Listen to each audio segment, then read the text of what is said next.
guys hear me? Yeah. I don't know whether I can project well enough or not. If you can't, let me know and I'll come back and get the microphone. It's not working anyway. It work? This work? Yeah. Yeah. Yeah, okay. I was lucky enough to be a member of this club in 1952 and then went to St. Louis in 1983 and was a member at large throughout that and then came back about a year ago. I can't tell you all what a privilege it is to be back here with you guys. All of you all have always been leaders of the community. You do a very, very worthwhile job in keeping this club going. Where else can you go at noon and stand up and give the Pledge of Allegiance and then have a very, very neat prayer? I mean, this is just a fine, fine organization of people. We're all blessed to be a member. In the turn of the century, Tony Blair was the Prime Minister of England. And he was asked a question about what makes a good nation or a good country, and how do you evaluate one? And he gave this very provocative reply. I'll tell you how you evaluate a nation. You measure it by the number of people who want to come in, by those who want to leave.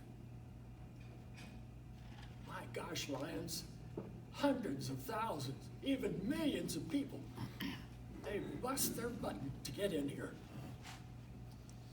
How many of you all know somebody who's left because they don't like it? We measure up pretty well. And as Peter said a while ago, tomorrow is the 233rd anniversary of the signing of the Constitution, Independence Hall in Philadelphia.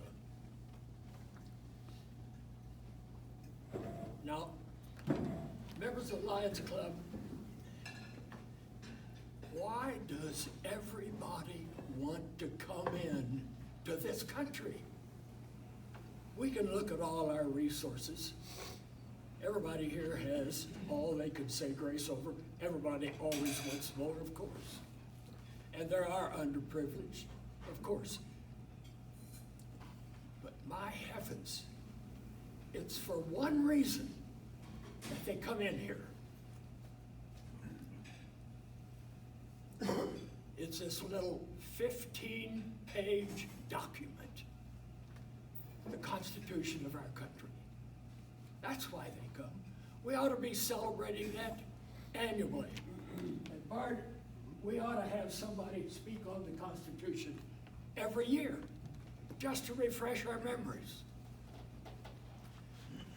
Lions Club, if you give me a few moments, let's take a few minutes to have Constitution 101 as a refresher. This is nothing new, but we need to remind ourselves of it. You remember in 1775 when the war began and went into 76 when the Declaration of Independence was signed, written by Thomas Jefferson. And we were fighting a battle to be eliminated from a country that we felt was taking advantage of us. And we fought for 6 years. The war wasn't over until 1781. 6 years. And in all fairness, those wonderful people, we don't derogate their responsibilities and their character and courage, but the reason we won that war was because of our geographic isolation and because Great Britain and France were fighting each other in Europe.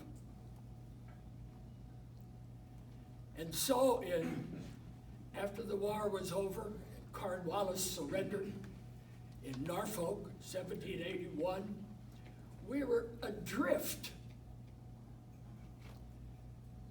The only way you could get around was on horseback.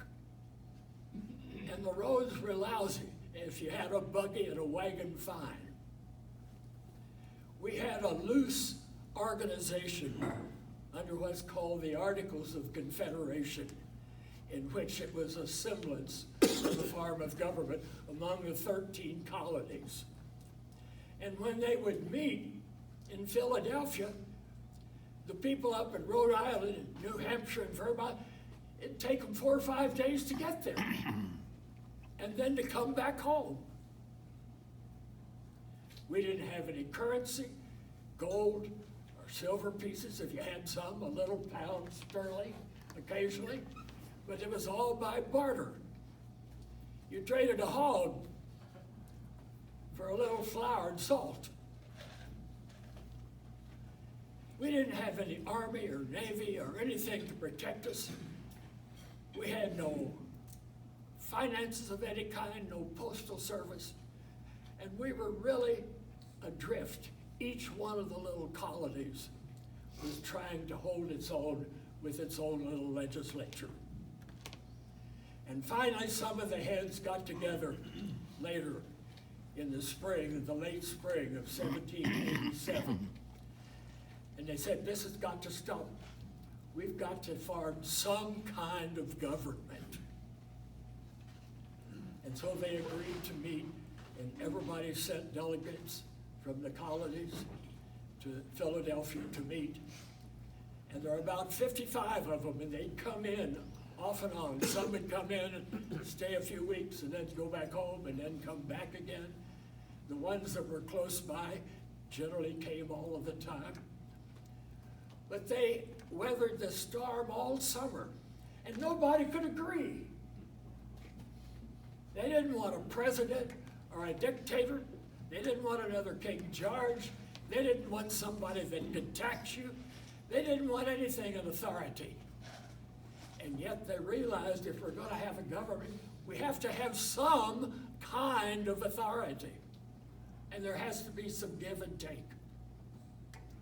And so near the end of August, they finally arrived at a great compromise that we'll go into in just a moment. After that Constitution was written, then it was signed by 39 delegates who were all that were there at the time. Tomorrow, 233 years ago. And then everybody went home. And the job then was the Constitution as drafted had to be ratified by 9 states at least out of the 13. And each one of them went to their own legislatures or town hall meetings in an attempt to determine whether the state would ratify this Constitution. Patrick Henry, the great guy from Richmond, Virginia, who argued against revolution, didn't support the Constitution. Too much power in these various branches of government. I'm against it. We need to be left alone. And this kind of debate went all through each one of the colonies. A little bit before Christmas, in 1787, New Jersey became the first one. I need my teleprompter. It's either New Jersey or Delaware. I believe it was Delaware. I misspoke. Delaware was the first one to ratify. The other states kept at it. And then finally in June of 1788,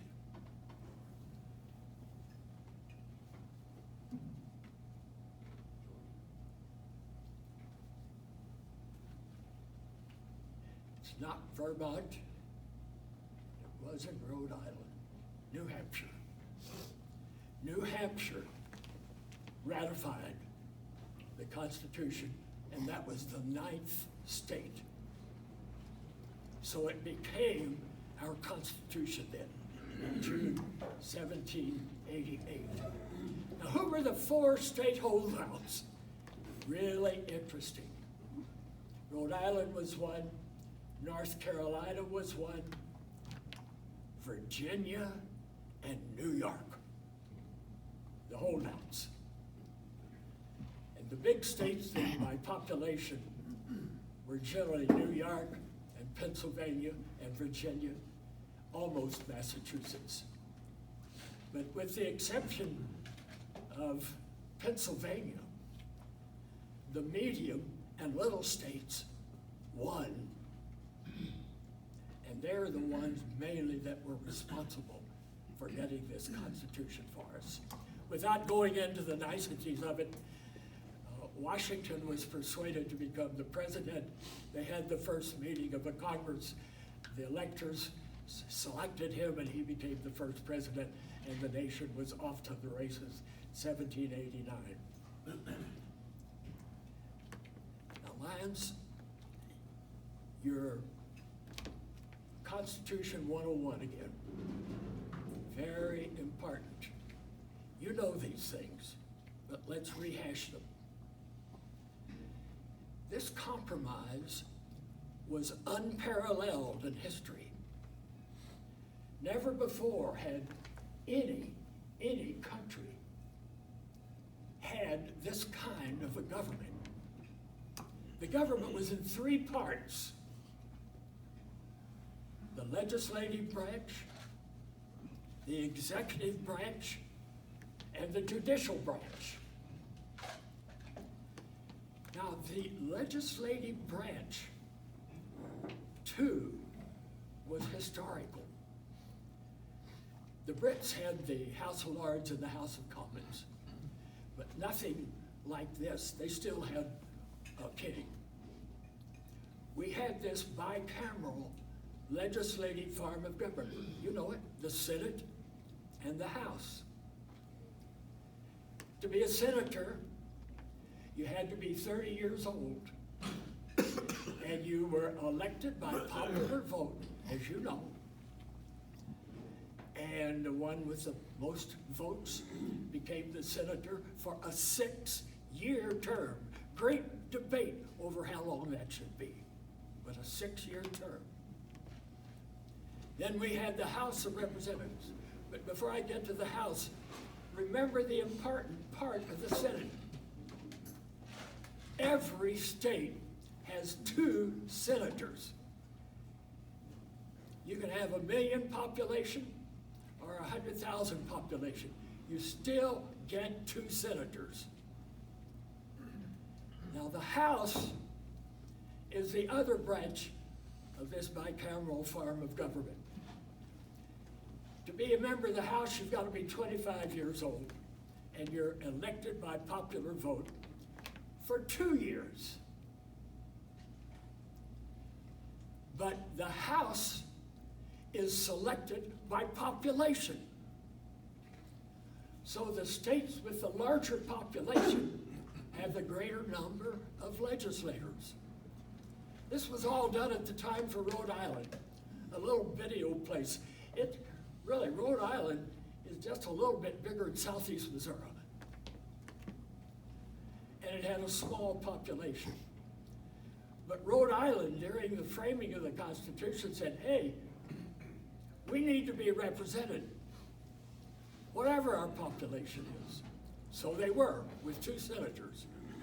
But they only had 1 member of the House. And the more populous states had a greater number of members of the House. I'll get into the electorate in just a moment. But that's the way these 2 bodies were fashioned. All elected by popular vote for a particular term. Every state is equal in representation in the Senate, but not in the House. Now, the powers of Congress, as you know, they are enormous. Congress passes the laws. And in order for it to be a law, both the Senate and the House must agree to the law. And then it goes to the president for the president's signature. Congress can tax us, as we know, and they do. And this was one of the concerns. This body's given the power to determine how much tax we pay. They can declare war. Congress can declare war. They have enormous powers of all kinds. Then we come to the executive branch, the president. Nobody knows what to call him.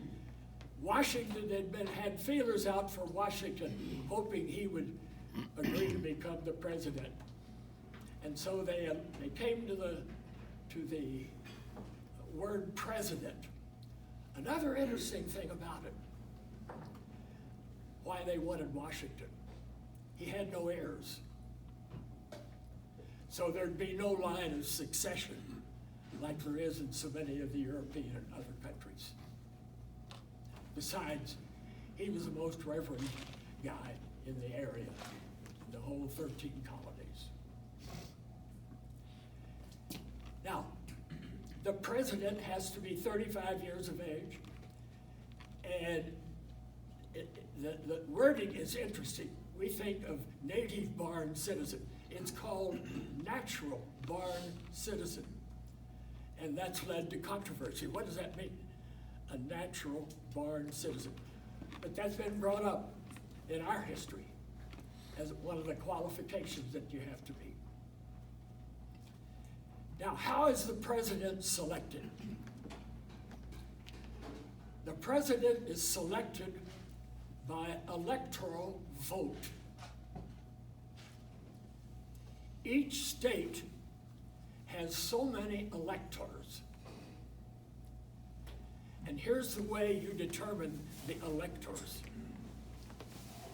You total the number of senators that each state has equally, and add to that the number of members of the House that state has. For illustration, Missouri has 10 electors. We have 2 senators and 8 members of the House of Representatives. Listen to this. Do you believe this?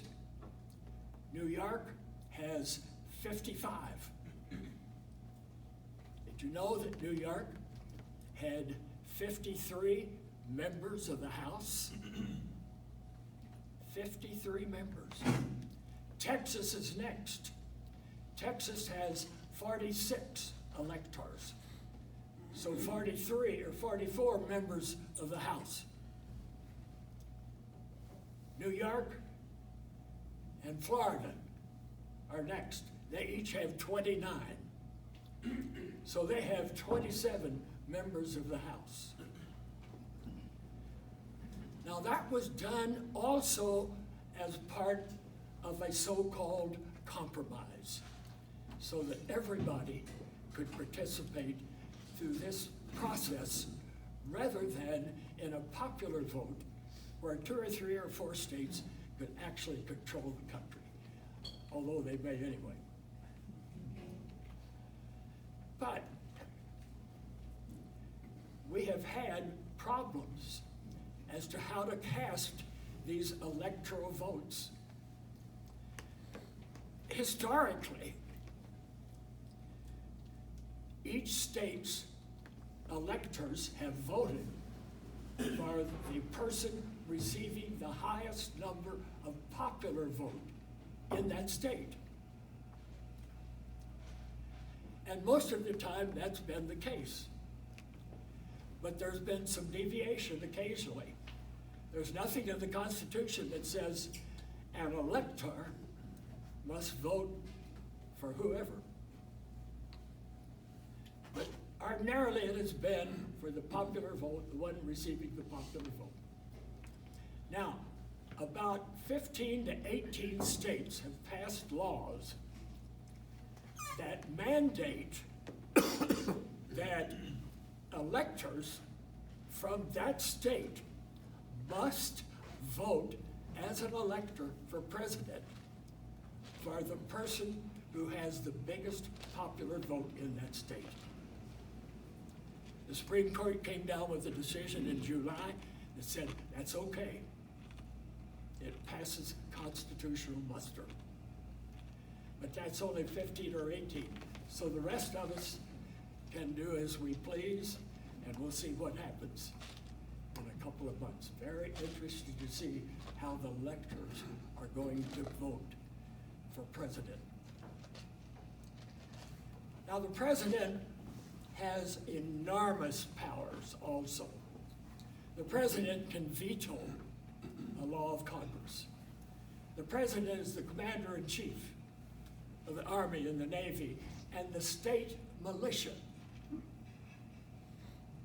That's a National Guard. As we know, the president can call out the National Guard in times of emergency. The president can appoint his cabinet. He can appoint ambassadors. He appoints the judges to the federal courts. He has all kinds of powers of appointment and the right to make treaties. Generally, this is done with the advice and the consent of the Senate. Now, the next branch of government is the Supreme Court. This is strange, and it's been under attack frequently, and I can understand why. Judges for the federal courts, well, first of all, the Constitution says that there shall be a Supreme Court of the United States, and all inferior courts that Congress may determine is appropriate. So as we have progressed as a nation, Congress has declared intermediate courts to the Supreme Court and district courts where the trial commences, just like Judge Lewis's cases. But in addition to being a lifetime appointment, there is no qualification in the Constitution. You don't have to be a lawyer to be a member of the United States Supreme Court. Really unusual that they did not get into that. I think they did and couldn't agree, like we frequently are have problems today. But the innuendo, it's not a specific designation in the Constitution, but the innuendo is that the Supreme Court has the right to declare a law unconstitutional, and it doesn't meet all of the requirements of the Constitution. Now, the Supreme Court, in the case of Marbury versus Madison, pulled up their own bootstraps and said, that's right, we have the right to declare a law unconstitutional. It's been challenged, but not successfully. So we can assume that the Supreme Court can declare any law unconstitutional. It doesn't pass constitutional muster, and therefore it's not a law. If it's been enacted, it's invalid. That's enormous, enormous power, especially with somebody who's there till they die. Okay, here we have this unparalleled, different form of government. Each branch with enormous power. Here's how it's worked so far. You've heard the term checks and balances. The best illustration is Congress passes a law. That is, both the House and the Senate have agreed to it. It goes up to the president's desk, and the president refuses to sign it. So it's not a law. Congress has the right, under the Constitution, to override the president's veto of the law. Only if 2/3 of the members of both the Senate and the House concur.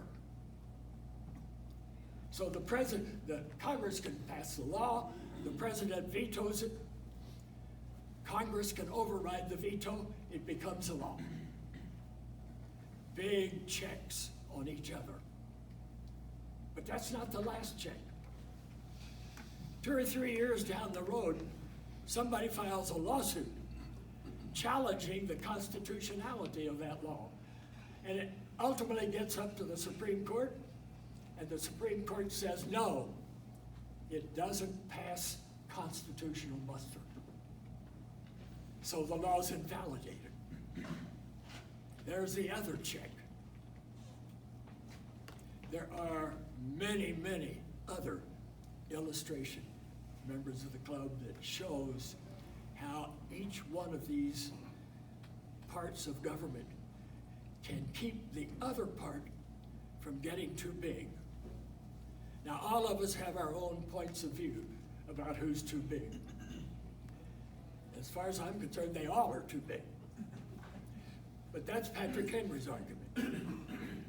We have to have government, and we have to have somebody that can levy taxes, build our roads, keep us going, protect us, if it can be protected today. But we have to have a form of government. Now, again, this is not a panacea, this Constitution, but it's been working reasonably well for 233 years. And I, for one, am here to endorse it. You know, you've read this and you've learned it on your own. When Dr. Franklin walked out of the hall, Independence Hall, after signing his name to the Constitution, someone asked him, "What do we have, Dr. Franklin?" And he responded, "We have a republic if we can keep it."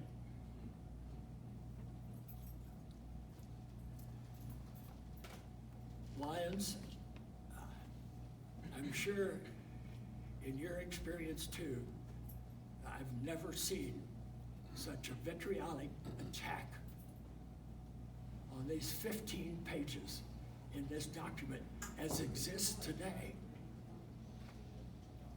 It reminds me of the feeling that Longfellow had when he wrote the poem, The Building of the Ship. And at the end, he said,